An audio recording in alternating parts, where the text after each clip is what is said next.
Olá pessoal, conforme nós combinamos na parte da manhã, nós vamos continuar a nossa revisão de direito processual penal através deste vídeo.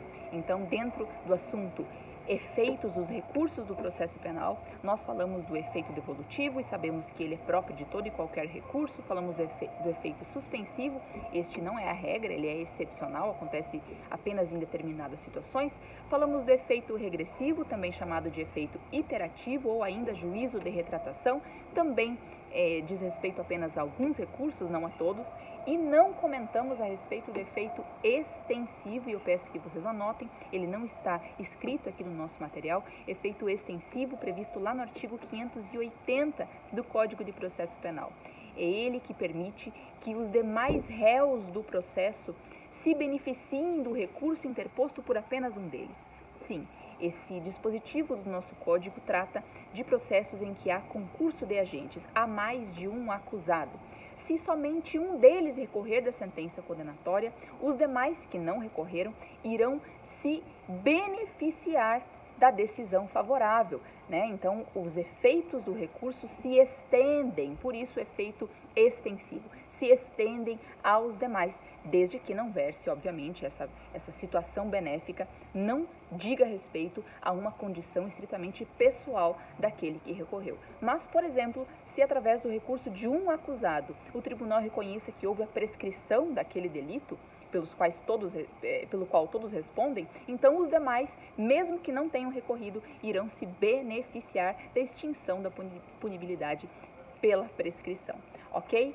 Então, com isso eu encerro esse assunto dos efeitos dos recursos do processo penal e a gente passa a tratar dos recursos em espécie, não esquecendo de todas aquelas outras informações que falamos em sala de aula, a saber, renúncia, desistência, a impossibilidade do Ministério Público desistir do recurso que haja interposto e tudo mais, certo?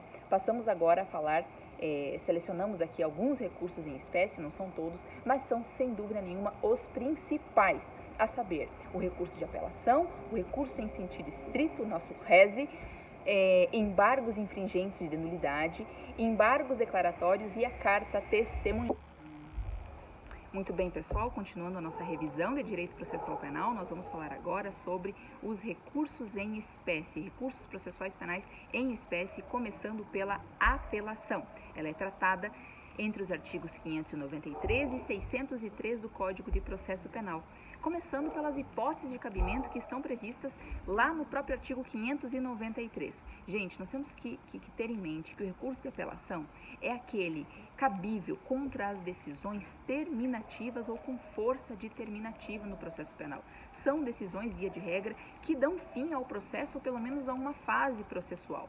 E as decisões interlocutórias, aquelas que não versem sobre o mérito da causa, geralmente, via de regra, são atacadas via recurso em sentido estrito, certo? Mas ocorrerá situações em que caberá apelação contra a decisão interlocutória, desde que não seja cabível o recurso de distrito, ou seja, desde que aquela situação não esteja elencada lá no rol do cabimento, no rol de cabimento do recurso em sentido estrito. Certo? Aqui no nosso material nós temos tudo isso delimitado, nós começamos falando das sentenças absolutórias, tanto a própria quanto a imprópria, lembrando que sentença absolutória imprópria não é aquela que absolve o acusado, mas que impõe a ele uma medida de segurança em razão dele ter sido declarado inimputável, nos termos do artigo 26 do Código Penal.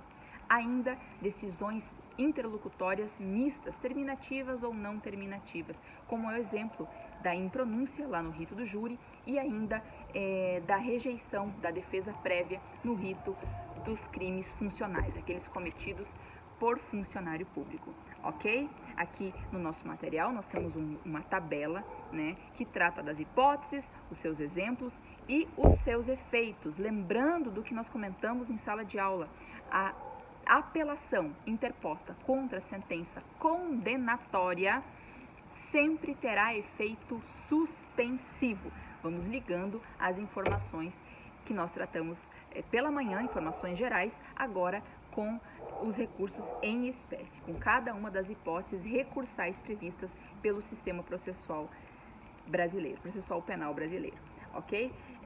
Prazo da apelação. Gente, a apelação tem prazo de 5 dias para a sua interposição e 8 dias para apresentar as razões deste recurso interposto. Como que funciona interposição e razões? Vamos imaginar aqui de maneira muito simples que o recurso possa ser dividido em duas partes. A primeira parte a gente chama de interposição. É muito simples, é uma lauda só em que a gente direciona para o próprio juiz que prolatou a decisão da qual queremos recorrer a interposição do recurso. É como a gente falasse, olha aqui, senhor juiz, nós vamos recorrer desta decisão.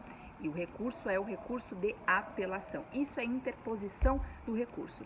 Tendo admitido essa interposição, o juiz então intimará as partes para apresentar as razões e contra-razões do recurso, respectivamente, a pessoa que interpõe o recurso, o recorrente, e a pessoa contra quem o recurso foi interposto, o recorrido. Então, o recorrente é intimado a apresentar razões no prazo de 8 dias e depois 8 dias também para que o recorrido apresente as suas contra-razões de recurso. Então, aqui há essa divisão entre a interposição, prazo de 5 dias. O prazo do recurso de apelação é de 5 dias, não é de 8. O que é de 8 é o prazo para apresentar as razões desse recurso de apelação.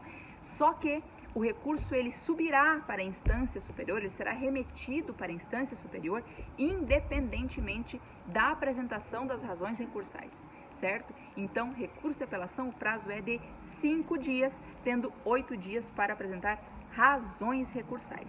Ok.